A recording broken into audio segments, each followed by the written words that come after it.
மதுரையில் தாவேக்கா 2வது மாநில மாநாடுக்கான பணிகள் பார்த்திங்கன்னா ரொம்ப வேகமாகவே நடந்துகிட்ருக்கு.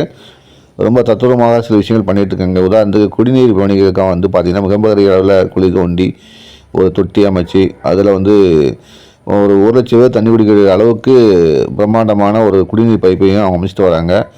பந்தலும் பிரம்மாண்டமாக அமைச்சிட்டு வராங்க. இதெல்லாம் பார்த்திங்கன்னா இங்கேருந்து செலவு யார் பார்த்துட்ருக்கா, மாவட்ட செயலாளர் அப்படின்னு பார்த்திங்கன்னா இல்லை. எல்லா செலவுகளையும் வந்து தாவேக்கா விஜய் தான் வந்து எடுத்துகிட்டு வந்து தகவல் வெளியாக இருக்குது. அதாவது சொந்த பணத்தில் தான் வந்து இந்த மாநாட்டை வந்து விஜய் நடத்துகிறாரு. மாவட்ட செயலர்கிட்ட இருந்து பெரிய அளவில் வந்து காசுகள் எதுவுமே வாங்கலைன்னு சொல்லப்படுது. பணிகளை மட்டும் ஒருங்கிணைச்சி பணிகளை விரைவுபடுத்த மட்டும் மாவட்ட செயலருக்கு வந்து தலைமை கட்சி தலைமை அறிவித்திருக்கு. மற்றபடி செலவுகள் எல்லாமே கட்சி தலைமையை ஏற்றுக்கொண்டிருக்கு. இதுக்கு என்ன சொல்கிறாங்கன்னா, நாங்கள் புதுசாக இப்போ தான் கட்சி ஆரம்பிச்சிருக்கோம், எங்களுடைய தொண்டர்கள் எல்லாமே ஏழைகள் தான், அவரிடம் வந்து காசு வாங்கி நாங்கள் அரசியல் நடத்த விரும்பவில்லை என்று விஜய் வந்து சொல்லியிருக்காராம். அந்த வகையில் வந்து விஜயே வந்து இந்த படத்துக்கான முழு தொகையும் வந்து கொடுத்துருக்கா சொல்கிறாங்க. கடந்த மாநாடும் அப்படி தான் பண்ணியிருந்தாராம். அரசியலில் தொடர்ந்து இப்படி தான் இருக்கணும் அப்படிங்கிற மாதிரியும் அவர் வந்து தொண்டர்களிடம் நிர்வாகிட்டு வந்து சொல்லியிருக்காரா தகவல் இருக்குது.